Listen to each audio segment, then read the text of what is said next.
शीर्षक के आधार पर मैं इस संदेश देने वाला हूं। நான் இன்றைக்கு ஒரு தலைப்பின் கீழாக உங்களுக்கு நான் செய்து கொடுக்க இருக்கிறேன். उत्तम चीजों को कायम रख, மேலானவைகளை தக்க வைத்துக் கொள்ளுங்கள்.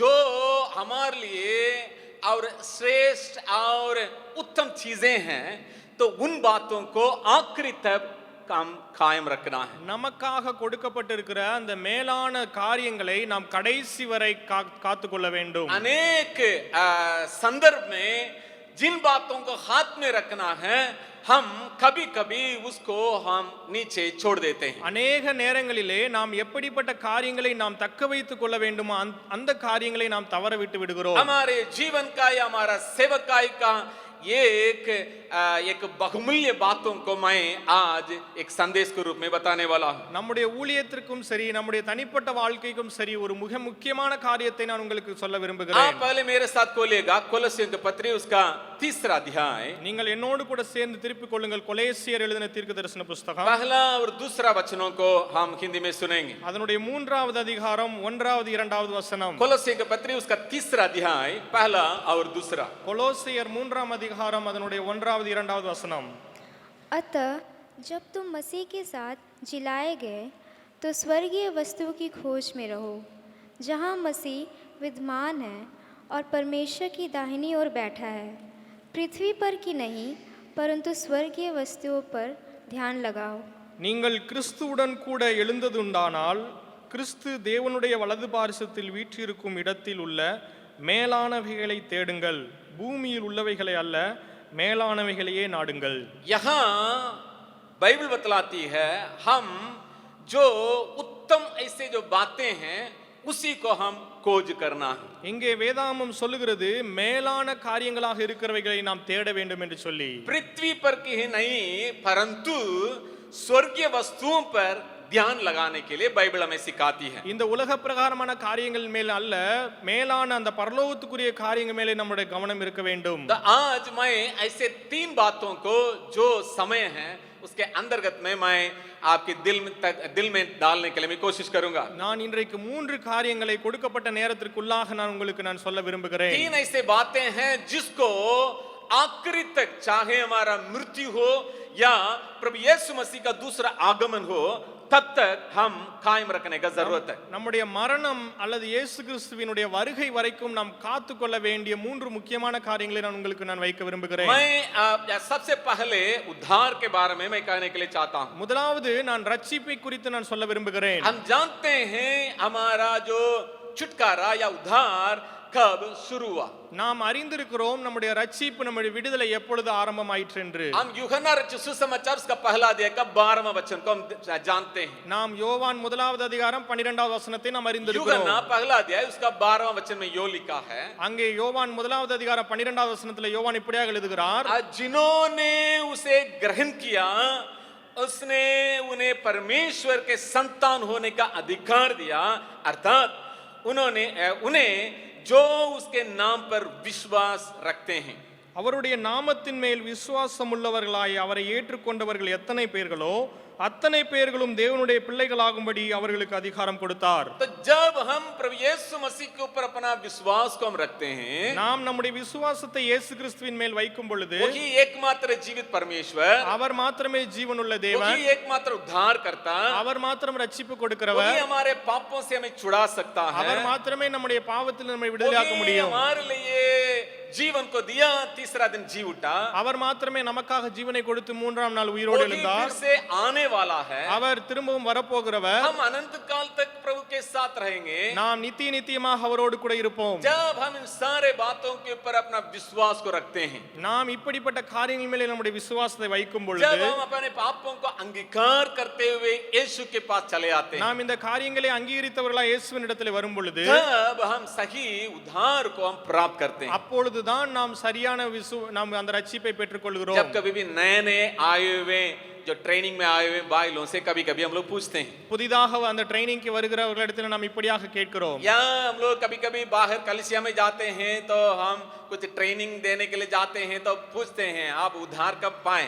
நாம் அந்த சபைகளுக்கு நாம் ட்ரைனிங் கொடுக்கும் பொழுது அவர்களிடத்தில் நாம் கேட்கிறோம், நீங்கள் எப்பொழுது ரட்சிக்கப்பட்டீர்கள் என்று और சொல்லி. पूछते हैं आप किस प्रकार उद्धार पाए. நீங்கள் எப்படி ரட்சிக்கப்பட்டீர்கள் என்று கேட்கிறோம். तो कई लोग ऐसा जवाब देते हैं, हाँ दुष्ट आत्मा था हमारा घर में परेशान कर रहा था, प्रभु यीशु मसीह के जो है ऊपर हम लोग विश्वास रखें, छुटकारा मिल गया तो हम लोग उद्धार पाए. நாம் अनेक இடங்களில் இப்படியா கேள்விப்பட்டிருக்கிறோம், அசுத்தாவி எனக்கு இருந்துச்சு, எனக்கு அந்த பலவீனம் இருந்துச்சு, இந்த பலவீனம் இருந்துச்சு, ஆண்டவராய் இயேசு கிறிஸ்து இதுல இருந்து விடுதலை கொடுத்தார், நான் அதுக்கப்புறம் நான் ரட்சிக்கப்பட்டேன். कुछ लोग कहते हैं मेरा माँ बाप बीमार पड़े, मरने की स्थिति में थे, प्रभु यीशु मसीह ने चंगाई दिया, हम उद्धार पाए.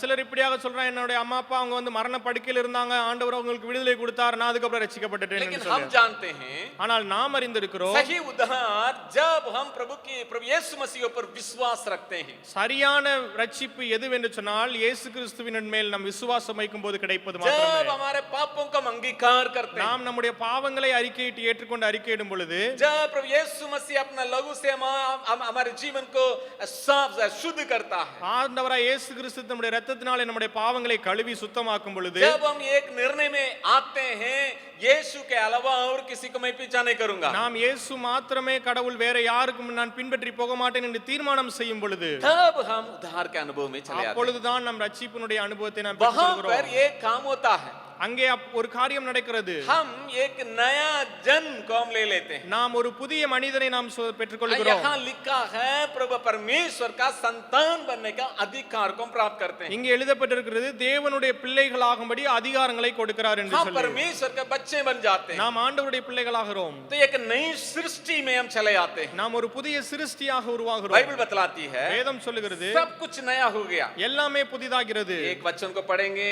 जो दूसरा कोरिन्थियों उसका 5वां अध्याय, 2 கொரிந்தியர் 5வது அதிகாரத்திலே, दूसरा कोरिन्थियों उसका 5वां अध्याय 2 கொரிந்தியர் 5வது அதிகாரம் 17वां वचन को थोड़ा सा देखेंगे. அங்கே நாம் 16வது வசனம் 17வது வசனத்தை நாம் பார்க்கிறோம். दूसरा कोरिन्थियों उसका 5वां अध्याय का 17वां वचन. அங்கே 2 கொரிந்தியர் 5:17 நாம் பார்க்கிறோம், इसलिए यदि कोई मसीह में है मसीह में है तो वह नई सृष्टि है, तो वह नई सृष्टि है, पुरानी बातें पुरानी बातें बीत गई है, है, देखो देखो सब बातें ऐसा बातें नई हो गई नई हो गई. இப்படி இருக்க ஒருவன் கிறிஸ்துவுக்குள் இருந்தால் புது சிருஷ்டியாய் இருக்கிறான், பழையவைகள் ஒளிந்து போயின, எல்லாம் புதிதாயின. यहाँ हम देखते हैं हमारा जीवन का हर एक बातों में हम एक नयापन को देखते हैं. இங்கே நாம் பார்க்கிறோம், நம்முடைய வாழ்க்கையினுடைய எல்லா காரியங்களிலும் ஒரு புதிய ஆரம்பம். हमारा दिशा चेंज हो जाता है, நம்முடைய அந்த பாதை திரும்புகிறது வேற हमारा பக்கம். चाल चलन बदल जाता है, நம்முடைய கிரியைகள் நம்முடைய காரியங்கள் மாறுகிறது.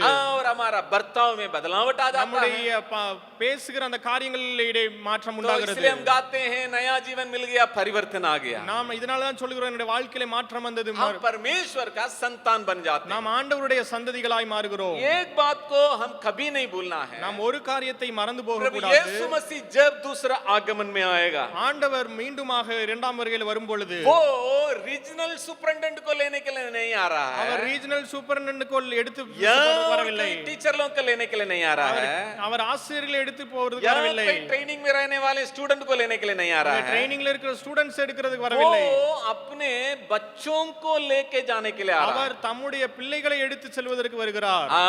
और उन बातों को हम लोग यहाँ हम देख सकते हैं इब्रानी के पत्र उसका दूसरा अध्याय, இங்கே இந்த காரியங்களை நாம் எபிரேயர் 2வது அதிகாரத்திலே நாம் பார்க்க उसका முடியும். 10वां वचन को भी हम लोग देखेंगे. அங்கே 10வது வசனத்திலே பார்க்க इब्रानी முடியும். के पत्र उसका दूसरा अध्याय उसका 10वां वचन.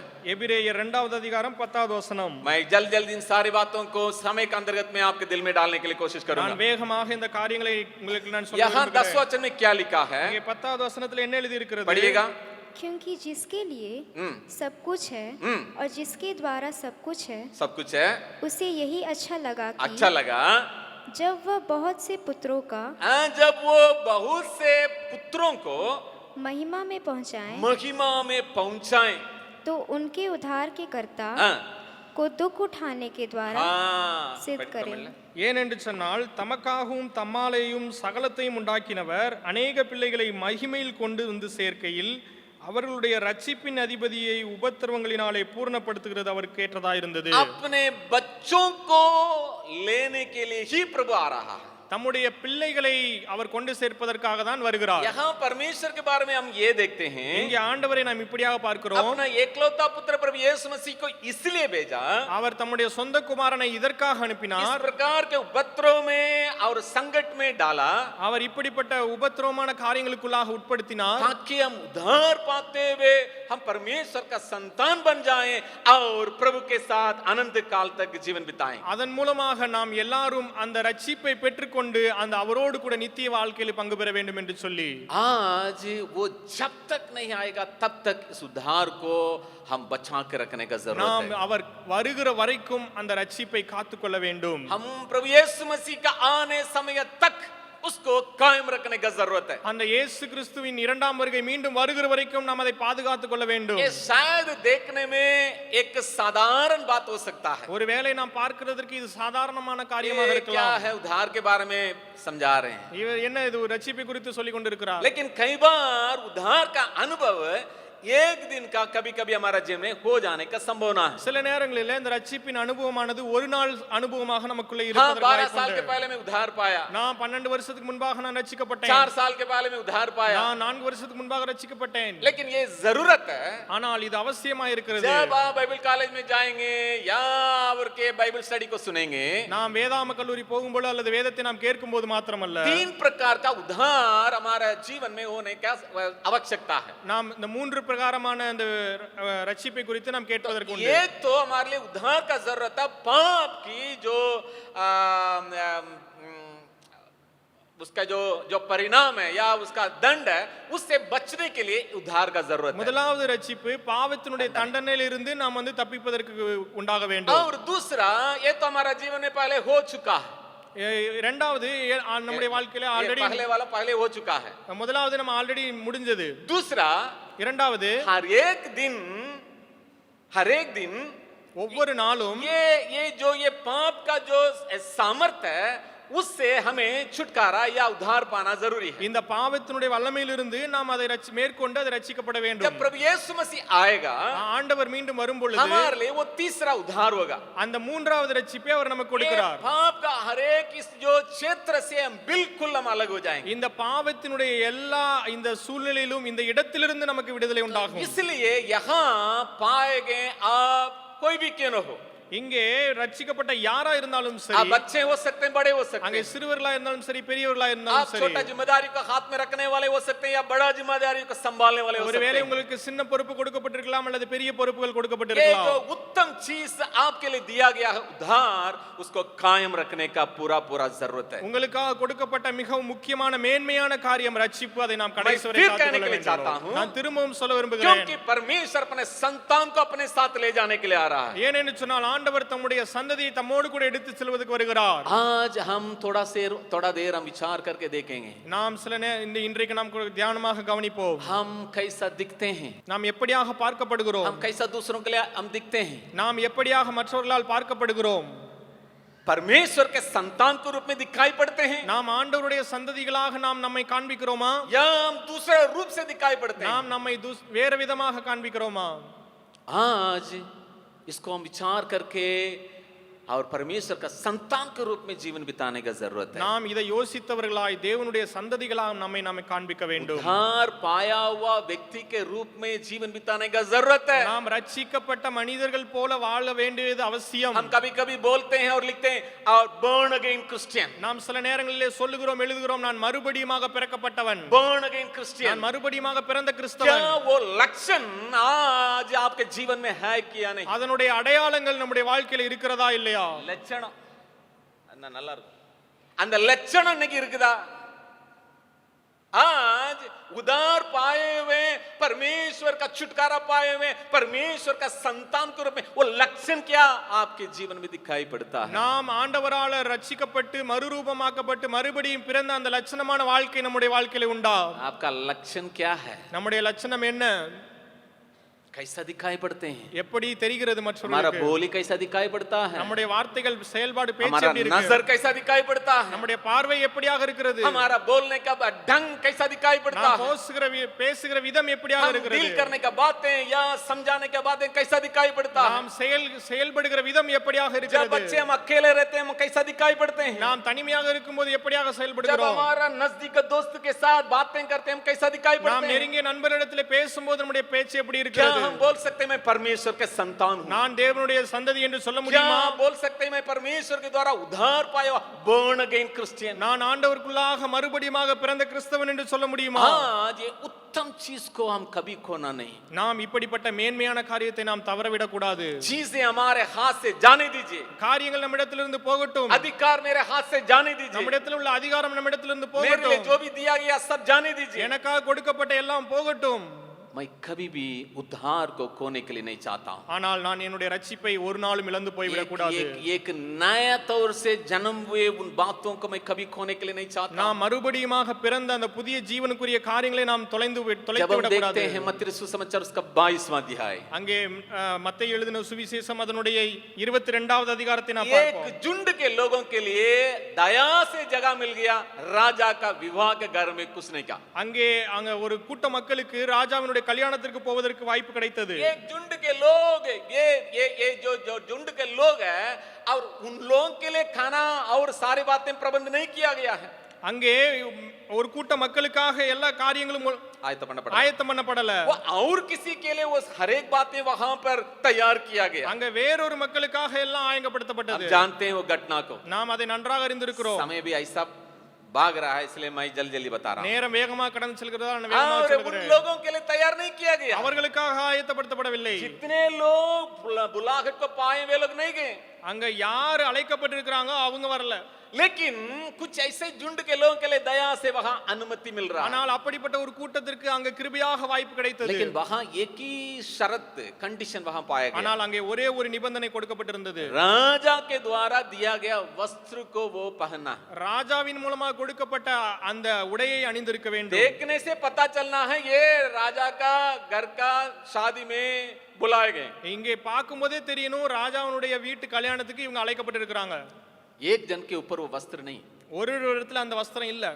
अगर ये घटना को लेकर अगर कल्पना करके देखना है कई कारणों को हम देख सकते हैं, அந்த நீங்க இந்த காரியத்தை நீங்கள் கற்பனை செய்து பார்ப்பீர்கள் சொன்னால் பல காரியத்தை பார்க்க முடியும். पीछे दरवाजा से घुस गया होगा, அங்க பின்னாடி வாசல் வழியா வந்திருக்கலாம், या और गलत रीत से आ गया होगा, அல்லது வேற ஏதாவது தவறான வழியில या வந்திருக்கலாம், और कुछ कारण से उनका कपड़ा नहीं मिला होगा, அதாவது ஏதாவது ஒரு காரணத்தினால அவருக்கு लेकिन கிடைக்காம मैं இருந்திருக்கலாம். इस संदर्भ को मन में रख के जब मैं सोचा, ஆனால் இந்த காரியத்தை நான் மனசுல வச்சு நான் யோசித்தேன். आज का संदेश को आज मन में रख के मैं सोचा, நான் இன்றைக்குரிய அந்த செய்தியை என் மனதில் வைத்து ये நான் சொன்னேன். सोचा होगा ஒருவேளை நினைச்சிருப்பாரு जो मेरा जो आइडेंटिटी है, जो मेरा ये ऐसा कुछ बातें हैं वो ये वस्त्र से बड़ा है, எனக்கு கொடுக்கப்பட்ட அந்த அடையாளம் என்னுடைய தனிப்பட்ட அடையாளம் இந்த வஸ்திரத்தோட பெருசு बड़ा நினைச்சிருக்கலாம். अधिकारी हो सकता ஒரு है, பெரிய அதிகாரியா இருந்திருக்கலாம், बहुत बड़ा धनवान हो सकता है, ஒருவேளை பெரிய பணக்காரா இருந்திருக்கலாம். क्योंकि ये जो आए हुए लोग इसके लिए बुलाए गए नहीं है, ஏனென்று சொன்னால் வந்திருக்கிற மக்கள்கள் இதற்காக அழைக்கப்பட்டவர்கள் அல்ல, ये लोग बुलाए गए नहीं है, அவர்கள் ये அழைக்கப்பட்டவர்கள் लोग அல்ல, साधारण लोग हैं। அவங்க तो சாதாரணவர்கள். ये सोचा होगा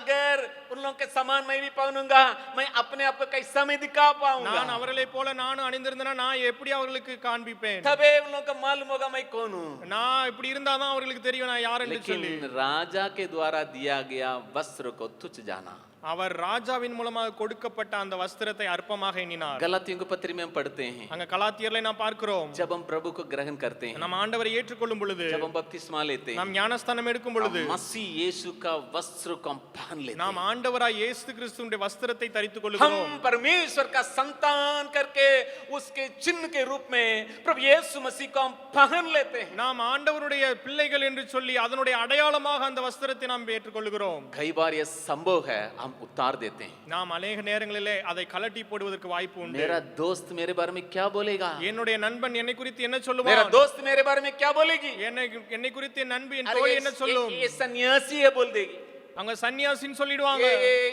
ये जो है ये पंडित करके बोल देंगे அவங்க ஏதோ சாமியார்னு சொல்லிடுவாங்க, वो मेरे बारे में क्या सोचेंगे। என்னை குறித்து அவங்க என்ன நினைப்பாங்க? और कभी कभी हम बड़े लोग ऐसा सोचते हैं, சில நேரங்கள்ல நான் பெரியவர்கள் என்று நினைக்கும் பொழுது, अगर ये वस्त्र को अगर नहीं उतारेंगे मुझे इज्जत नहीं देगा, எனக்கு இந்த வஸ்திரத்தை நான் வந்து கழட்டலனா எனக்கு வந்து மரியாதை கிடைக்காது, अगर ये वस्त्र को अगर मैं उतार दूंगा पहन लूंगा तो मुझसे डरेगा नहीं, நான் இந்த வஸ்திரத்தை போட்டனா என்ன குறித்து அவங்க பயப்பட மாட்டாங்க, मैं अपना काम को चला नहीं पाऊंगा, நான் என்னுடைய வேலையை செய்ய முடியாது, मैं अपने लोगों को मैं चला नहीं पाऊंगा। என்னுடைய ஜனங்களை நடத்த முடியாது।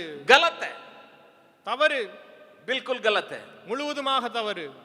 हम इस वस्त्र के साथ प्रभु का इच्छा को हम पूरा कर सकते हैं। நாம் இந்த வஸ்திரத்தின் மூலமாக ஆண்டவருடைய எல்லா காரியங்களையும் செய்து முடிக்க हम முடியும்। अपना बातों को खूबियों को या हमारा अधिकार के द्वारा ये काम करने के लिए नहीं बुलाए गए, நாம் நம்முடைய திறமை நம்முடைய அதிகாரத்தின் மூலமாக செய்வதற்கு அழைக்கப்படவில்லை। लेकिन पौलुस कहता है जो मुझे ताकत देता है उससे मैं सब कुछ कर सकता हूं। பவுல் சொல்லுகிறார், என்னை பலப்படுத்துகிற கிறிஸ்துவினாலே எல்லாவற்றையும் செய்ய எனக்கு जो பலன் உண்டு। मुझे ताकत देता है उससे मैं सब कुछ कर सकता எனக்கு हूं। பலன் தருகிற தேவன் மூலமாகவே நான் எல்லாவற்றையும் செய்ய जब முடியும்। हम उस वस्त्र को हमेशा कायम रखेंगे, நாம் அந்த வஸ்திரத்தை எல்லா சூழ்நிலையிலும் காத்துக் கொள்ளும் பொழுது, जब हम प्रभु यीशु मसीह का संतान के रूप में रहेंगे, நாம் ஆண்டவருடைய சந்ததிகளாக இருக்கும் பொழுது, इज्जत नहीं दे रहा है, वो नहीं दे रहा है, नहीं डरता है, कोई बात नहीं, नम्रता के साथ जब हम आगे बढ़ेंगे, மரியாதையிலே அங்கீகாரமில்லை எது இல்லைனாலும் பரவாயில்லை, நாம் அந்த தாழ்மையோடு அந்த காரியத்தை நாம் செய்ய முடியும்।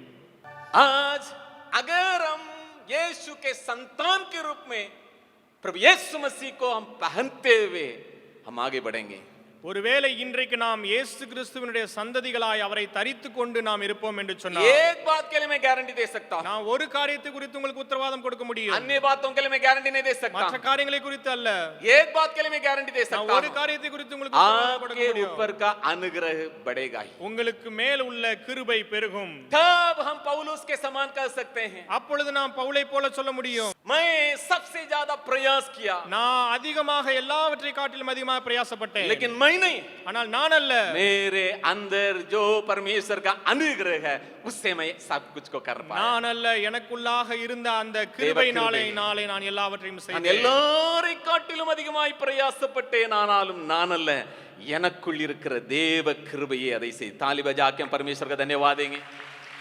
वो काफी है, அது போதும், वो अनुग्रह मेरे लिए काफी है। அந்த தேவ கிருபை போதும்। आज परमेश्वर एक और बार हमें याद दिलाने के लिए चाहता है, ஆண்டவர் மீண்டும் ஒரு முறையாக நமக்கு ஞாபகப்படுத்த उद्धार விரும்புகிறார், का वस्त्र को हमेशा हम कायम रखने पाए। நாம் ரட்சிப்பின் வஸ்திரத்தை எப்போதும் காத்துக்கொள்ள வேண்டும்। मैं बहुत कुछ बोल सकता हूँ, लेकिन समय को मैं मन में रखते हुए मैं आगे की बातों में आपको ले जाऊंगा। நான் அநேகம் சொல்ல முடியும், நேரம் குறைவாக இருக்கிறனால அடுத்த दूसरा காரியத்துக்கு हमारे நான் लिए செல்கிறேன்। एक बहुमूल्य विश्वास हमारे जीवन में दिया गया। இரண்டாவது மிக மேன்மையான காரியம் விசுவாசம் நமக்கு तो वो கொடுக்கப்பட்டிருக்கிறது। विश्वास जैसा हम देखते हैं इब्रानियों को पत्री उसका 12वां अध्याय में நாம் அந்த எபிரேயர் 12வது அதிகாரத்தில் நாம் பார்க்கிறோம், प्रभु यीशु मसीह के द्वारा शुरू किया गया।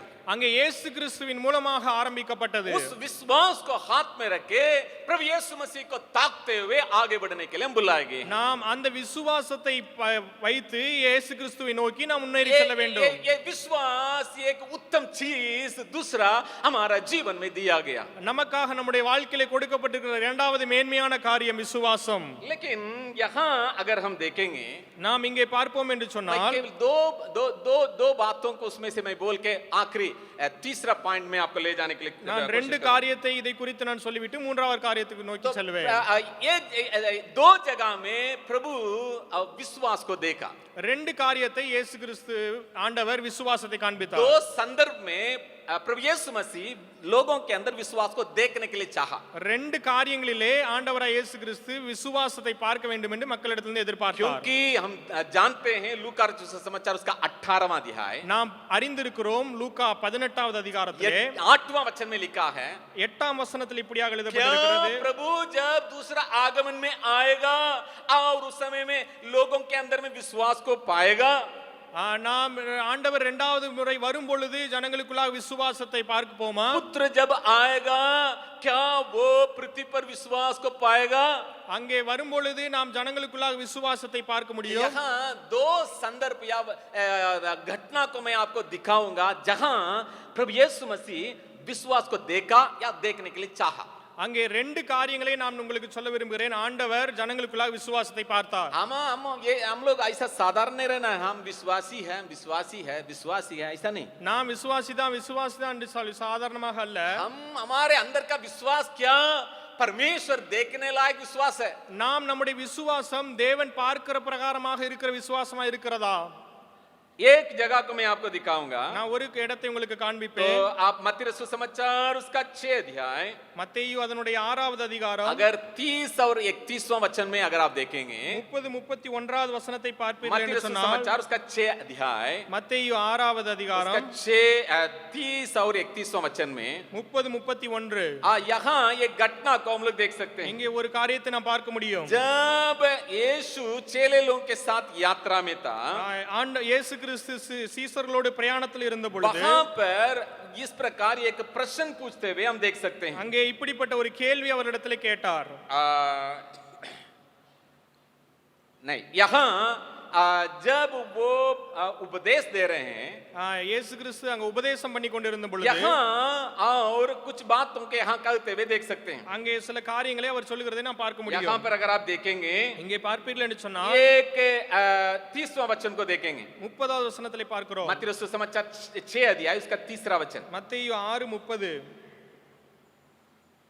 इसलिए जब परमेश्वर मैदान की घास को जो आज है और 30 हाँ 30 जो आज है और कल भाड़ में झोंकी जाएगी ऐसा वस्त्र पहनाता है, तो हे अल्प विश्वासियों तुमको वह इनसे बढ़कर क्या ना पहनाएगा. यहाँ अगर आप आगे पीछे इस वचनों को देखेंगे, இந்த வசனத்திலே முன்னாடி பின்னாடி நாம் பார்ப்போம் என்று சொன்னால் यहाँ एक अल्प विश्वासियों करके परमेश्वर बोलते हुए देख सकते हैं. இங்கே ஜனங்களை பார்த்து அவர் இப்படியாக சொல்கிறார், இயேசு கிறிஸ்து அற்ப விசுவாசிகளே इसका என்று. मतलब क्या है? இதனுடைய அர்த்தம் என்ன? इस प्रकार एक साधारण विश्वास में हम लोग नहीं रहना है. நாம் இப்படிப்பட்ட சாதாரண விசுவாசிகளா இருக்க கூடாது.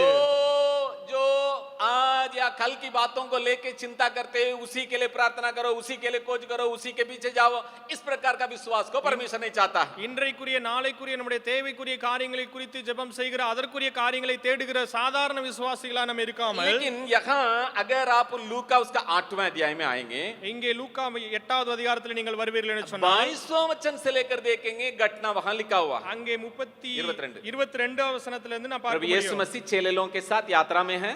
அங்கே இயேசு கிறிஸ்து அங்கே பிரயாணப்பட்டு கொண்டிருக்கிறார். वहां चेले लोगों से पूछ रहा है तुम्हारा विश्वास कहाँ है. அங்கே சீசரிடத்திலே பார்த்து கேட்கிறார், உங்களுடைய விசுவாசம் எங்கே போனது? यहाँ प्रभु विश्वास को देखने के लिए चाहता है. அங்கே இயேசு கிறிஸ்து விசுவாசத்தை பார்க்க விரும்புகிறார். हमको खाने के लिए नहीं, पहनने के लिए नहीं, देने के लिए नहीं, वो विश्वास नहीं. அங்கே எங்களுக்கு சாப்பிடுறதுக்கு இல்ல, உடுத்துறதுக்கு இல்ல, அப்படிப்பட்ட விசுவாசம் नहीं, இல்ல. नहीं, नहीं, नहीं, वो विश्वास को देखने के लिए परमेश्वर नहीं चाहता. அந்த விசுவாசத்தை அவர் பார்க்க விரும்பவில்லை. सबसे पहले यहाँ प्रभु देखने के लिए चाहता है और खोज रहा है आप लोगों का विश्वास कहाँ चला गया. இங்கே ஆண்டவர் முதலாவது இந்த அவர் கேட்க விரும்புகிறார், உங்களுடைய விசுவாசம் எங்க போயிற்று? कैसा विश्वास है? எப்படிப்பட்ட விசுவாசம்? जब परमेश्वर कार्य नहीं करता है तब हम अपने विश्वास को दिखाने के लिए प्रभु चाहता है. ஆண்டவர் செயல்படாமல் இருக்கும்போது அப்பொழுது அவர் மேலே நம்முடைய விசுவாசம் உள்ளவர்களா இருக்க வேண்டும் என்று यहाँ देखिएगा எதிர்பார்க்கிறார். प्रभु कुछ काम नहीं कर रहे हैं. இங்கே ஆண்டவர் ஒண்ணுமே செய்யல. इसलिए प्रभु उठने के बाद ये नहीं कहे मैं सो गया इसलिए क्या आप लोग घबरा गए, चिंता मत करो, ये नहीं, ऐसा नहीं बोला. அதனால தான் ஆண்டவர் எந்திரிச்சு சொல்ல, நான் தூங்கிட்டேன் அதனால நீங்க வந்து அப்படின்னு சொல்லி அவர் அந்த இடத்துல சொல்லல. उठते ही पूछ रहा तुम्हारा विश्वास कहाँ चला गया. எந்திரிச்ச உடனே கேக்குறாரு, உங்களுடைய விசுவாசம் எங்க போயிட்டு? आज प्रभु हमारे जीवन में चाहे हमारा जो परिवार में हो या हमारा सेवकाई में जब लग रहा है प्रभु कुछ नहीं कर रहा है, நாம் நம்முடைய வாழ்க்கையிலும் சரி, நம்முடைய குடும்பத்திலே, தனிப்பட்ட வாழ்க்கையில குடும்பத்திலேயும் சரி, ஆண்டவர் விரும்புறார். அவருடைய காரியம் இல்லாத போது நம்முடைய விசுவாசம் எங்க? उस समय में प्रभु देखने के लिए चाहता हमारा विश्वास कैसा है. நாம் அப்படிப்பட்ட சூழ்நிலையில நம்முடைய விசுவாசம் எப்படி இருக்கிறது என்று ஆண்டவர் பார்க்க விரும்புகிறார். आज क्या हम उस प्रकार का विश्वास को हमारे हाथ में रखे हैं? இன்றைக்கு நாம் இப்படிப்பட்ட விசுவாசத்தை நம்முடைய கரத்துல வைத்திருக்கிறோமா? ये विश्वास को हम आखिरी तक हमको लेके जाना पड़ेगा. இப்படிப்பட்ட விசுவாசத்தை நாம் கடைசி வரைக்கும் எடுத்து செல்ல வேண்டும். अगर जो मेरे लिए सब कुछ मिले या मेरे हाथों से चिना जाए तो भी मैं प्रभु के ऊपर विश्वास करूंगा। எனக்காக எல்லாம் கொடுக்கப்பட்டாலும் சரி அல்லது என்னிடத்திலிருந்து எல்லாம் பறிக்கப்பட்டாலும் சரி நான் ஆண்டவர் மேல விசுவாசம் உள்ளவனாய் मेरा இருப்பேன். प्रार्थना के लिए उत्तर मिले या नहीं मिले तो भी मैं विश्वास करूंगा। என்னுடைய ஜெபத்திற்கு பதில் கிடைத்தாலும் சரி கிடைக்கலனாலும் சரி நான் அவர் மேல விசுவாசம் जिन உள்ளவனாய் बातों के लिए இருப்பேன். मैं इंतजार किया वो दिया जाए या नहीं दिया जाए तो भी मैं विश्वास करूंगा। நான் எந்த காரியத்திற்காக காத்திருந்தனோ அது கிடைத்தாலும் சரி கிடைக்கலனாலும் சரி அவர் மேல விசுவாசம் உள்ளவனாய் जिन இருப்பேன். बातों के लिए मैं मन में बहुत सपन को रखा था वो पूरा हो या नहीं हो तो भी मैं विश्वास எந்த காரியத்திற்காக நான் மனதில் अनेक கனவுகள் கண்டு வைத்திருந்தேனோ அது நடந்தாலும் சரி நடக்கலனாலும் சரி நான் அவர் மேல விசுவாசமாய் परमेश्वर இருப்பேன். ऐसा विश्वास को हमारे जीवन में देखने के लिए चाहता है। ஆண்டவர் அப்படிப்பட்ட விசுவாசத்தை நம்முடைய வாழ்க்கையில பார்க்க விரும்புகிறார். मैं क्यों कहता हूं ये विश्वास को आखिरी तक हमको बचाना पड़ेगा। நான் ஏன் சொல்றேன் இந்த விசுவாசத்தை நான் கடைசி வரைக்கும் காத்துக்கொள்ள வேண்டும் சொல்லி? अगर ये विश्वास को हम कायम नहीं रखेंगे நாம் இப்படிப்பட்ட விசுவாசத்தை நாம் பாதுகாத்து வைப்போம் என்று சொன்னால் हमारा रास्ता भटक जाएगा। நம்முடைய வாழ்க்கை மாறிவிடும். हमारा रास्ता से हम हट के हम बाहर चले जाएंगे। நாம் இப்படிப்பட்ட விசுவாசத்தை நாம் காத்துக்கொள்ளவில்லை என்று சொன்னால் நம்முடைய பாதையில நாம் திரும்பி சென்று விடுவோம். हमारा दौड़ को हम पूरा नहीं कर सकते। நம்முடைய ஓட்டத்தை நாம் முடிக்க முடியாது. तो इसलिए ये विश्वास को परमेश्वर हमें हमारा जीवन में देखने के लिए चाहता है। அதனால தான் இந்த விசுவாசத்தை ஆண்டவர் நம்முடைய வாழ்க்கையில பார்க்க விரும்புகிறார். तो आगे मैं तीसरी बात में मैं आपको ले जाऊंगा। நான் மூன்றாவது காரியத்திற்கு நேராக எடுத்து செல்ல यहाँ हमारे விரும்புகிறேன். लिए और एक विशेष एक चीज दिया गया है இங்கே நமக்காக ஒரு விசேஷித்த காரியம் கொடுக்கப்பட்டிருக்கிறது. जिसके बारे में पिछले दिनों में बड़े भैया ने अपने संदेश में बताए। எதை குறித்து ஆண்டவர் கடந்த நாட்களிலே தன்னுடைய செய்தியிலே சொன்னாரோ इब्रानी पत्र उसका 11वां अध्याय का आखिरी में लिखा है எபிராயர் அந்த எபிரேயர் கடைசி 16வது அதிகாரம் கடைசியில் எழுதப்பட்டிருக்கிறது. वो जो पुराना नियम में जितने लोग हैं उन लोगों से बढ़कर एक उत्तम चीज हमारे लिए दिया गया। அங்கே பழைய ஏற்பாட்டில் கொடுக்கப்பட்ட எல்லா மனிதர்கள் எல்லா காரியங்களை காட்டிலும் ஒரு மிகப்பெரிய காரியம் நமக்கு கொடுக்கப்பட்டிருக்கிறது. पवित्र आत्मा का अभिषेक। அங்க பரிசுத்த ஆவியானவருடைய அபிஷேகம். मैं पहले बताया था उद्धार एक उत्तम चीज है ना, मतलब- जिसको प्रभु यीशु मसीह का दूसरा आगमन तक कायम रखना है। ஆண்டவருடைய இரண்டாம் வருகை வரைக்கும் நாம் பாதுகாத்துக் கொள்ள வேண்டிய மிக முக்கியமான காரியம் ரட்சிப்பு என்று முதலாவது சொன்னேன். दूसरा जो विश्वास अगर कुछ भी हो जाए प्रभु के ऊपर रखना है, जिसको हम प्रभु यीशु मसीह का आगमन तक बचा के रखना है। இரண்டாவது ஆண்டவருடைய வருகை வரைக்கும் என்ன நடந்தாலும் சரி நடக்கவிட்டாலும் சரி நம்முடைய விசுவாசத்தை காத்துக்கொள்ள வேண்டும் என்று சொன்னேன். तीसरा जो पवित्र आत्मा में मिला है उसको हम कायम रखना है। நாம் மூன்றாவது பரிசுத்த ஆவியானவர் நமக்கு கிடைத்த பரிசுத்த ஆவியானவரை நாம் காத்துக்கொள்ள வேண்டும். अगर हम इस पवित्र आत्मा को हम बंद करेंगे या म्यूट में रखेंगे या काम में नहीं ले आएंगे हम इस दौड़ को पूरा नहीं कर सकते। நாம் ஒருவேளை பரிசுத்த நமக்காக கொடுக்கப்பட்ட பரிசுத்த ஆவியானவரை செயல்பட விடாமல் நாம் வைத்திருப்போம் என்று சொன்னால் நம்முடைய ஓட்டத்தை முடிக்க முடியாது. क्या आज आप जो प्राप्त किए परमेश्वर का आत्मा एक्टिव है इनएक्टिव है? நமக்காக கொடுக்கப்பட்ட பரிசுத்த ஆவியானவர் நமக்குள்ளாக இருந்து செயல்படுகிறாரா அல்லது செயல்படவில்லையா? आज आपके अंदर पवित्र आत्मा वास करते हुए क्या महसूस कर पाते हैं? நீங்கள் உங்களுக்குள்ளாக பரிசுத்த ஆவியானவர் தங்கி இருக்கிறார் என்பதை உணர முடிகிறதா? ये सबके लिए या दुनिया के लोगों के लिए नहीं दिया गया। இது உலகத்தில் இருக்கிறவங்க எல்லாருக்கும் கொடுக்கப்படவில்லை. जो स्वर्ग के लिए बुलाए गए उन्हीं लोगों के लिए दिया गया। பரலோகத்திற்கு என்று அழைக்கப்பட்டவர்களுக்கு மாத்திரம் जो கொடுக்கப்பட்டிருக்கிறது. प्रभु यीशु मसीह के पीछे आने के लिए अपना जीवन को सौंपा उनके लिए दिया गया। தேவனே இயேசு கிறிஸ்துவை பின்பற்றி வருகிற அர்ப்பணிக்கப்பட்ட ஒவ்வொருவருக்கும் கொடுக்கப்பட்டிருக்கிறது. ये पवित्र आत्मा बिना आप इस दौड़ को पूरा नहीं कर सकते। இந்த பரிசுத்த ஆவியானவர் இல்லாமல் உங்களுடைய ஓட்டத்தை நீங்கள் முடிக்க முடியாது. परमेश्वर के संतान का जो जो लक्षण है वो उसके बिना आप दौड़ को पूरा नहीं कर सकते। இந்த பரிசுத்த रचिप ரட்சிப்பு இல்லாமல் நம்முடைய ஓட்டத்தை முடிக்க முடியாது. हम आखिरी तक परमेश्वर का संतान के रूप में ही आगे बढ़ना है। நாம் கடைசி வரை ஆண்டவருடைய சந்ததி என்று தான் நம்ம ஓட்டத்தை ஓட வேண்டும். हमारा विश्वास को लेके ही हम आगे बढ़ सकते நம்முடைய हैं। விசுவாசத்தை கொண்டுதான் நாம் முன்னேறி செல்ல முடியும். जो सहायक के रूप में दिया गया पवित्र आत्मा को लेके ही हम आगे बढ़ सकते हैं। நமக்காக கொடுக்கப்பட்ட சகாயர் பரிசுத்த ஆவியானவரை கொண்டுதான் நாம் முன்னேறி செல்ல முடியும். एक उत्तम चीज हमारे लिए दिया गया। நமக்காக கொடுக்கப்பட்ட மேன்மையான காரியம் இது. आज जो पाए हैं वो पवित्र आत्मा कहाँ है?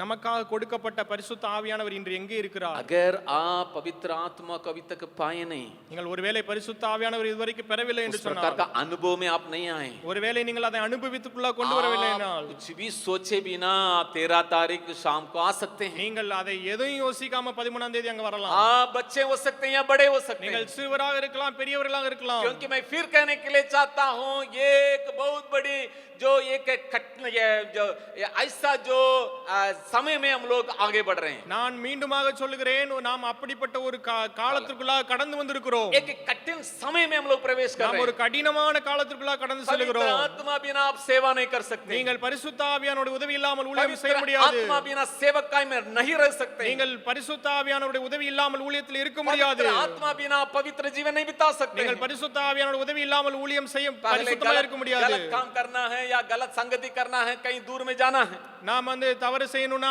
தவறான காரியங்கள் செய்யணும்னா ரொம்ப தூரம் போகணும். लेकिन आजकल सब कुछ हाथ में है। ஆனால் இன்னைக்கு அப்படி இல்ல, எல்லாமே கரத்துல இருக்கு. पवित्र आत्मा बिना आप इस दौड़ को पूरा नहीं कर सकते। பரிசுத்த ஆவியானவர் இல்லாமல் உங்களுடைய ஓட்டத்தை முடிக்க முடியாது. एक उत्तम चीज हमारे लिए अवेलेबल है। நமக்காக கொடுக்கப்பட்ட மேன்மையான காரியம், एक उत्तम चीज हमारे लिए पास है। நமக்காக கொடுக்கப்பட்ட மிகவும் மேன்மையான காரியம். जब मैं कल इस पवित्र आत्मा के बारे में अध्ययन कर रहा था, நான் நேற்று இந்த பரிசுத்த ஆவியானவர் குறித்து நான் அறிந்து கொள்ள முயற்சி कुछ செய்தபோது बातों को प्रभु जो प्रेरितों के काम उसका 6 अध्याय से मुझे दिखाया। அங்கே அப்போஸ்தலர் நடபடிகள் 6வது அதிகாரத்திலிருந்து சில காரியங்களை ஆண்டவர் எனக்கு जो காண்பித்தார். उत्तम चीज हमारे लिए दिया गया और उसको क्यों हम लोग कायम रखना है, उन बातों को हम समझने के लिए। நமக்காக கொடுக்கப்பட்ட மேன்மையான காரியத்தை ஏன் நாம் பாதுகாத்துக் கொள்ள வேண்டும்? अगर आप प्रेरितों के काम उसका 6 अध्याय में आएंगे, இங்கே அப்போஸ்தலர் 6வது அதிகாரத்தில் நீங்கள் வருவீர்கள் என்று यहाँ சொன்னால், और प्रेरित एक निर्णय में आ रहे हैं। இங்கே அப்போஸ்தலர்கள் ஒரு தீர்மானத்திற்குள்ளாக கடந்து வருகிறார்கள். हमको तो वचन को बांटना है,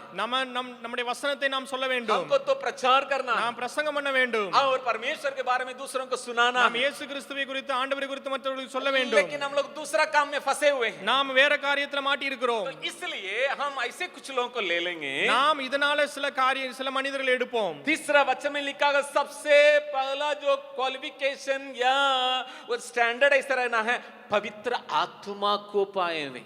முதலாவது அந்த 3வது வசனத்தில் எழுதியிருக்கிற முதலாவது காரியம் பரிசுத்த ஆவியானவரால் जो நிறைந்திருக்க வேண்டும். पवित्र आत्मा और बुद्धि से भरपूर हो, யார் பரிசுத்த ஆவியினாலும் ஞானத்தினாலும் நிறைந்து இருக்கிறார்களோ, जो पवित्र आत्मा से भरपूर हो, பரிசுத்த ஆவியினாலே முழுவதுமாக நிரம்பி இருக்கிறார்களோ, जब वे लोग निर्णय लिए, அவர்கள் இந்த தீர்மானத்தை செய்த பொழுது कुछ लोगों को वहां उस काम के लिए सेलेक्ट कर रहे हैं। அங்கே சிலர்களை இந்த வேலைக்காக அவர்கள் எடுக்கிறார்கள். थोड़ा सा ध्यान से सुनेगा तब जो है आपको समझने में आसान होगा। நீங்கள் கொஞ்சம் கவனமாய் கேளுங்கள், அப்பொழுதுதான் புரிந்து கொள்ள முடியும். अगर आप 6 वचन तक पढ़ेंगे, நீங்கள் அதனுடைய 6வது வசனம் வரைக்கும் படிப்பீர்கள் என்று சொன்னால், जैसा निर्णय किए वैसा के लोगों को चुन लिए। அவர்கள் எப்படி தீர்மானம் பண்ணினார்களோ அப்படிப்பட்ட மனிதர்களை தெரிந்தெடுத்தார்கள்.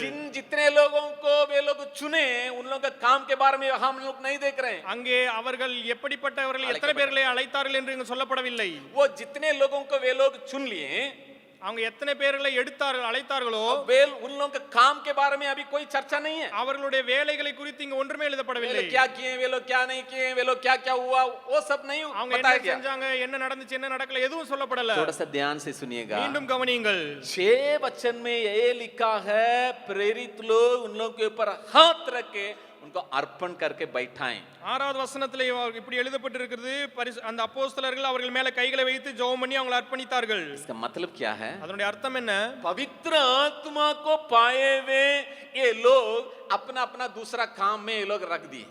பரிசுத்த ஆவியினால நிறைப்பட்ட இவர்களை வேற வேற வேலையில அப்படியே வைத்தார்கள். मतलब அதனுடைய அர்த்தம் என்ன? प्रेरितों के आधीन में काम करने वाले अपना अपना काम को पवित्र आत्मा से भरपूर में करते जा रहे हैं।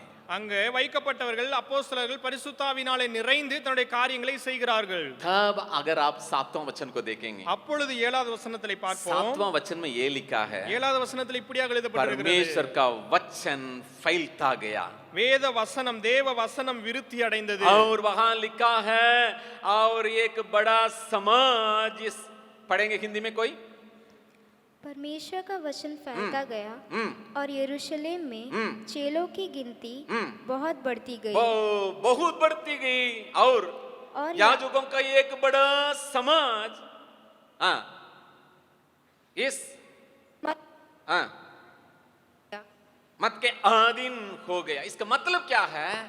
प्रेरितों के आधीन में रहने वाले जब पवित्र आत्मा पाते हुए अपना काम को पूरा किया, அங்கே அப்போஸ்தலர்களோடு கூட இருந்தவர்கள் பரிசுத்த ஆவியினால் நிறைந்து பரிசுத்த ஆவியினுடைய அபிஷேகத்தை பெற்று தன்னுடைய காரியத்தை செய்த பொழுது, जितने लोगों को वहां अपॉइंटमेंट हुआ, அங்கே யாரெல்லாம் வைக்கப்பட்டார்களோ, जब वे लोग पवित्र आत्मा को पाए, அவர்கள் எல்லாம் பரிசுத்தாவினால் நிரப்பப்பட்டவர்களாய் जब ये लोग இருந்தபோது अपना अपना काम किए, அவர்கள் தன்னுடைய வேலையை செய்த பொழுது प्रेरितों के द्वारा जो काम है वो बहुत गुना बढ़ गया। அங்கே அப்போஸ்தலர்கள் மூலமாக நடக்க வேண்டிய காரியங்கள் எல்லாம் நடந்து वहां வெற்றிகரமாக कोई முடிந்தது. दिक्कत नहीं हुआ, அங்கே எங்க எந்த ஒரு காரியமும் இல்லை. क्योंकि नीचे रहने वाले सब पवित्र आत्मा को पाए हैं। ஏனென்று சொன்னால் அங்கே இருந்த எல்லாரும் பரிசுத்தாவினால் पवित्र நிரப்பப்பட்டிருந்தார்கள். आत्मा का भरपूरी में है। அங்கே பரிசுத்தாவினால் நிறைந்திருந்தார்கள். आज आपके लिए मेरे लिए दिया गया ये उत्तम चीज जो पवित्र आत्मा कैसा है, நமக்காக கொடுக்கப்பட்டிருக்கிற அந்த பரிசுத்த ஆவியானவர் எப்படி இருக்கிறார்? अगर मेरे आदिन में काम करने वाले इस पवित्र आत्मा को अगर पाए हैं तो எனக்கு கீழே இருக்கிறவங்க இப்படிப்பட்ட பரிசுத்த ஆவியானவரால் நிறைந்திருப்பார்கள் என்று சொன்னால் मेरा काम बिना रुकावट आगे बढ़ेगा, என்னுடைய காரியம் வேலை எந்த ஒரு தடையும் இல்லாமல் தொடர்ந்து முன்னேறும். क्योंकि कुछ समस्या आएगा ही नहीं। ஆனால் ஏன்னா பிரச்சனை வரவே வராது. वहां ये हो गया, यहाँ ये हो गया, ये ऐसा बोल दिया, वो वैसा बोल दिया, कोई झंझट नहीं அங்க रहेगा। இப்படி ஆயிருச்சு, இவர் அப்படி சொல்லிட்டாங்க, அவங்க அப்படி சொல்லிட்டாங்க, அப்படி எந்த ஒரு சஞ்சலப்பும் இல்ல. नहीं तो हम लोग देखते रहना वो क्या कर रहा है, वहां कहाँ बैठा है, कब ऑफिस में आएगा, कब काम किया, हॉस्टल में क्या कर रहा है, ये सब देखते रहना पड़ता है। நாம இல்லனா அதை பார்த்துட்டே இருக்கணும். அங்க என்ன நடக்குது, அவங்க என்ன பண்றாங்க, எப்ப ஆபீஸ் வராங்க, என்ன வேலை செய்றாங்க, எல்லாத்தையும் பார்த்துட்டு இருக்கணும். हमारे आदिन में रहने वाले बच्चे के न हो या सेवक के न हो या हमारे घर के बच्चे के न हो, நாம் நம்முடைய இடத்துல இருக்கிற நம்முடைய பிள்ளைகளா இருந்தாலும் சரி, ஊழியக்காரர்களா இருந்தாலும் சரி, நம்முடைய பிள்ளைகள் யாரா இருந்தாலும் சரி, जब ये लोग पवित्र आत्मा से भरपूर होकर अपना काम को करेंगे, எப்பொழுது அவர்கள் பரிசுத்த ஆவியினால் நிறைந்து தன்னுடைய வேலையை हमारा செய்கிறார்களோ, बुलाहट में, हमारा दर्शन में बिना रुकावट हम बहुत कई गुना बढ़कर हम जा सकते हैं। நம்முடைய அழைப்பு, நம்முடைய தரிசனத்தில் எந்த ஒரு தடை இல்லாமல் நாம் எல்லைகளை தாண்டி செல்ல முடியும். ये काम जब ये उत्तम चीज को हम हमारा जीवन में, अपना परिवार में, अपना हॉस्टल में, अपना डिपार्टमेंट में कायम रखने के लिए कोशिश करेंगे तब संभव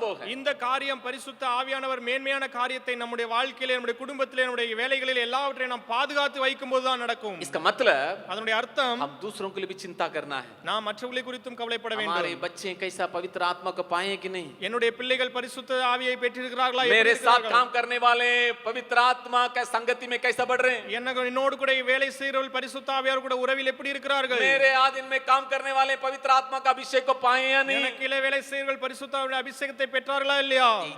जब ये उत्तम चीज को पालेंगे हमारा काम आसानी से जाएगा। நாம் இப்படிப்பட்ட மேன்மையான காரியத்தை நாம் பெற்றுக்கொள்வோம் என்று சொன்னால் நம்முடைய வேலைகள் சரியாக நடக்கும். दूसरा, ये उत्तम चीज से और एक काम यहाँ हो रहा है। இங்கே இந்த மேன்மையான காரியத்தினால் இன்னொரு காரியம் நடக்கிறது. यहाँ स्तिफनुस 8वां वचन में अपना जो काम दिया गया जरूर उसको कर रहा है। இங்கே ஸ்தேவான் அங்கே தனக்கு கொடுக்கப்பட்ட காரியத்தை பரிசுத்த ஆவியானவர் மூலமாக செய்கிறார். वो अपना काम, अपना ड्यूटी कर रहा है, அவர் தன்னுடைய வேலையை செய்கிறார். लेकिन ये पवित्र आत्मा का भरपूरी में रहने के चलते अपना काम से बढ़कर वो प्रभु के लिए काम में आ रहा है। அவர் பரிசுத்த ஆவியினால் நிறைந்து காணப்பட்டபடியால் தன்னுடைய வேலையை விட இன்னும் அதிகமாக காரியங்களை जब செய்கிறார். हम ये उत्तम चीज को हम लोग ताजे रखेंगे या एक्टिव में रखेंगे, हमारा ड्यूटी से बढ़कर हम प्रभु के लिए काम करेंगे। நாம் நம்முடைய மேன்மையான இந்த காரியத்தை நாம் பாதுகாத்து தற்காத்து வைக்கும் பொழுது நமக்கு கொடுக்கப்பட்ட பொறுப்புகளை காட்டிலும் இன்னும் அதிகமாக செய்ய முடியும். जो मेरे लिए दिया गया केवल उसको करने के लिए पवित्र आत्मा नहीं दिया गया। எனக்காக கொடுக்கப்பட்ட காரியத்தை மாத்திரம் செய்வதற்கு பரிசுத்த ஆவியானவர் கொடுக்கப்படவில்லை. आप क्या समझ रहे हैं? நீங்கள் என்ன யோசிக்கிறீர்கள்? क्या आप टेबल में कुछ काम करने के लिए पवित्र आत्मा दिया गया? நீங்க டேபிள்ல உட்கார்ந்து அந்த வேலை செய்யறதுக்கு மாத்திரம் பரிசுத்த क्या ஆவியானவர் आपके கொடுத்தாரா? लिए जो जिम्मेदारियां दिया गया है, छोटा हो सकता, बड़ा हो सकता है, केवल उसके लिए पवित्र आत्मा दिया गया? உங்களுக்காக கொடுக்கப்பட்ட சின்ன பொறுப்போ பெரிய பெரிய பொறுப்போ அதை மாத்திரம் செய்யறதுக்கு பரிசுத்த ஆவியானவர் बिल्कुल नहीं, मैं विश्वास करता हूं। அதை செய்வதற்காக மாத்திரமல்ல, आपको इस दुनिया में एक रोशनी के रूप में, एक नमक के रूप में इस्तेमाल करने के लिए पवित्र आत्मा दिया गया। உங்களை இந்த உலகத்திற்கு ஒரு உப்பாக, ஒரு வெளிச்சமாக பயன்படுத்துவதற்கு பரிசுத்த ஆவியானவர் கொடுக்கப்பட்டிருக்கிறார். जरूर आपका रिस्पांसिबिलिटी को पूरा करने के लिए पवित्र आत्मा मदद करता है, உங்களுடைய பொறுப்புகளை நிறைவேற்றுவதற்கு பரிசுத்த ஆவியானவர் उदவி செய்கிறார். लेकिन உண்மைதான். साथ ही साथ அதோடு கூட जब हम पवित्र आत्मा का भरपूरी में रहेंगे, நாம் பரிசுத்த ஆவியினால் நிறைந்து இருக்கும் பொழுது अपना जिम्मेदारियों के साथ साथ, நம்முடைய பொறுப்புகளோடு கூட, आपके ड्यूटी के साथ साथ, நம்முடைய வேலைகளோடு கூட, आपके पढ़ाई के साथ साथ, நம்முடைய படிப்போடு கூட आप कई लोगों के बीच में परमेश्वर का सामर्थ्य को उतार सकते हैं। நீங்கள் மற்ற अनेகருக்கு முன்பாக தேவனுடைய மகிமையான காரியங்களை செய்ய முடியும். आप अन्य लोगों के सामने बहुत बड़ा परमेश्वर के दास बन सकते हैं। நீங்கள் மற்றவர்களுக்கு முன்பாக தேவனுடைய மிகப்பெரிய தாசனாக மாற முடியும். ये उत्तम चीज को कभी कोई मत मत। இந்த மேன்மையான காரியத்தை ஒருபோதும் இழந்து ये விடாதீர்கள். उत्तम चीज को कभी इनएक्टिव मत कीजिएगा। இந்த மேன்மையான காரியத்தை ஒருபோதும் நீங்கள் செயலற்றவர்களாய் ये விடாதீர்கள். उत्तम चीज को कभी दूर मत रखिएगा। இந்த மேன்மையான காரியத்தை ஒருபோதும் தூரமாக और வைக்காதீர்கள். ये काम यहाँ स्टीफनुस के जीवन में हुआ। இங்கே ஸ்தேவானுடைய இன்னொரு காரியத்துல அங்க வாழ்க்கையில सतावटें நடந்தது. आया அங்கே உபத்திரவம் வந்தது. और गलत आरोप उनके ऊपर दिया गया। அவருக்கு மேல பொய் சாட்சிகள் சொல்றார்கள். उनके विरोध में बहुत बड़ा झुंड खड़ा हो गया। அவருக்கு விரோதமாக अनेक கூட்டம் எழும்பியது. लेकिन उनका चेहरा को देखिएगा 15वां वचन में, அவருடைய முகத்தை பாருங்கள் 15வது வசனத்திலே. इतना प्रकाश है, அவருடைய முகம் அவ்வளவு பிரகாசமா இருந்தது. स्वर्गदूत के समान दिखाई पड़ रहा है। தேவன் தூதனுடைய முகம் போல காணப்பட்டது. बिल्कुल संभव नहीं है, அது வாய்ப்பே இல்லை. पवित्र आत्मा बिना बिल्कुल संभव नहीं है। பரிசுத்த ஆவியானுடைய உதவி இல்லாமல் हमको வாய்ப்பே இல்லை. थोड़ा सा बातें हो जाएगा तुरंत, या अंदर अंदर टूट जाता है, वो चेहरा टूट जाता है और ऐसा हो जाता है, फिर ऐसा ही हम घूमते हैं। நாம் சின்னதா ஒரு காரியம் நடந்துருச்சுன்னா உடனே உடைஞ்சு போய் மனசு உடைஞ்சு முகம் அப்படியே வாடி போய் அப்படியே நம்ம அலைகிறோம். 4 जन पूछेगा क्या हो गया, क्या हो गया, क्या हो गया। 4 பேர் கேட்பாங்க என்ன நடந்துச்சு, என்ன நடந்துச்சு, என்ன நடந்துச்சு. हम लोग भी झूठ बोलना पड़ेगा, कुछ नहीं, कुछ நம்ம नहीं। போய் சொல்ல வேண்டும், ஒண்ணு நடக்கல, ஒண்ணு நடக்கல. लेकिन जब पवित्र आत्मा का भरपूरी में आप रहेंगे, ஆனால் பரிசுத்த ஆவியினால் நீங்கள் நிறைந்திருக்கும் பொழுது गलत आरोप भी आपके विरोध में आएगा। உங்களுக்கு விரோதமாக 1000 பேர் வரலாம். आपके विरोध में बहुत बड़ा झुंड भी खड़ा हो सकता है। உங்களுக்கு விரோதமாக பொய் சாட்சிகள் கூட்டங்கள் எழும்பலாம். आपका चेहरा चमकते रहेगा। ஆனால் உங்களுடைய முகம் பிரகாசமாக இருக்கும். कब तक? எப்ப வரைக்கும்? अंत तक। கடைசி வரைக்கும். ऐसा जो पवित्र आत्मा उनको संभाला, அப்படியாக பரிசுத்த ஆவியானவர் அவரை நடத்தினார். पत्थर उनके ऊपर फेंका जाने के समय में यीशु को देख पाया। கல்கள் அவருக்கு மேலாக வீசப்படுகிற பொழுதும் அவர் இயேசுவை நோக்கி इसका பார்த்தார். मतलब जब हम पवित्र आत्मा का भरपूरी में रहेंगे तबे हमारा अंत महिमामय होगा। அதனுடைய அர்த்தம் என்னவென்று சொன்னால் நாம் பரிசுத்த ஆவியினால் நிறைந்திருந்தால் மாத்திரமே நம்முடைய முடிவு மகிமையாக இருக்கும். कई लोगों के जीवन को मैं देखा, நான் अनेகருடைய ஜீவனை பார்த்திருக்கிறேன். अंत होते होते होते होते बहुत बड़ा टेंशन में चले आते हैं। அந்த கடைசி நேரத்தில் அவங்களுடைய ஒரு மாதிரி ஒரு அதிகமான டென்ஷனுக்குள்ள கடந்து अंत போகிறார்கள். होते होते होते शांति को खो जाते हैं। அவர்கள் கடைசி நேரங்களில் காலங்களில் தன்னுடைய சமாதானத்தில் இருந்து விடுகிறார்கள். अंतिम समय में आते आते कई प्रकार का झंझट में पड़ जाते हैं। அந்த கடைசி நேரங்களில் தன்னுடைய வாழ்க்கையின் கடைசி காலங்கள் अनेक குழப்பங்களுக்குள்ள கடந்து पत्थर செல்கிறார்கள். फेंका जा रहा है, கற்கள் வீசப்படுகிறது. गलत आरोप उनके ऊपर लगाया जा रहा है, அவர்களுக்குள்ளாக தவறான காரியங்கள் बहुत சொல்லப்படுகிறது. बड़ा झुंड उनके विरोध में खड़ा है। அவருக்கு விரோதமாக अनेक பொய் சாட்சி கூட்டங்கள் எழும்புகிறது. तौबी அதற்கு பின்பாரும் तौबी அது நடந்தாலும் उनका चेहरा प्रकाश होते गया। அவருடைய முகம் பிரகாசமாய் கொண்டே இருந்தது. यीशु को देख पाया, இயேசுவை பார்க்க முடிந்தது. उनका अंत महिमामय हुआ। அவருடைய முடிவு மகிமையாக இருந்தது. ये उत्तम चीज को हम कभी नहीं खोना है। இப்படிப்பட்ட மேன்மையான காரியத்தை நாம் ஒருபோதும் இழந்து उत्तम விடக்கூடாது. चीज को प्रभु केवल हमारे लिए दिया है। இந்த மேன்மையான காரியத்தை ஆண்டவர் நமக்காக கொடுத்திருக்கிறார். ये बहुमूल्य चीज को पाने के लिए ही हम 13 तारीख शाम को मीटिंग को रखे। இப்படிப்பட்ட விலையேற பெற்ற காரியத்தை நாம் பெற்றுக்கொள்வதற்காக தான் 13ஆம் தேதி நமக்கு जितना भी வைத்திருக்கிறோம். हम समझाएंगे, आप जब अनुभव करेंगे उससे बढ़कर आप उसको आप நாம் महसूस कर எவ்வளவு सकते हैं। நாம் சொன்னாலும் அதை நாம் புரிந்து அதை பெற்றுக்கொள்ளும் போது அதை அனுபவிக்கும் போது இன்னும் அதை நாம் புரிந்து கொள்ள जब ये முடியும். पवित्र आत्मा को हम एक्टिव में रखेंगे, நாம் பரிசுத்த ஆவியானவரை செயல்படுகிறவராக जब ये இருப்போம். पवित्र आत्मा को हम पाएंगे, நாம் எப்பொழுது இந்த பரிசுத்த ஆவியானவரை जब हम பெற்றுக்கொள்கிறோமோ ये पवित्र आत्मा का भरपूरी में जीवन बिताएंगे, सेवा करेंगे, நாம் எப்பொழுது இந்த பரிசுத்த ஆவியினால் நிறைந்து ஊழியம் செய்கிறோமோ उसका आनंद और उसका बातें अलग बिल्कुल। அதனுடைய மகிமை அதனுடைய சந்தோஷமே வேறு. आज एक और बार अपने आंखों को हम बंद करेंगे। இன்றைக்கு மீண்டும் ஒரு முறையாக நம்முடைய கண்களை மூடுவோம்.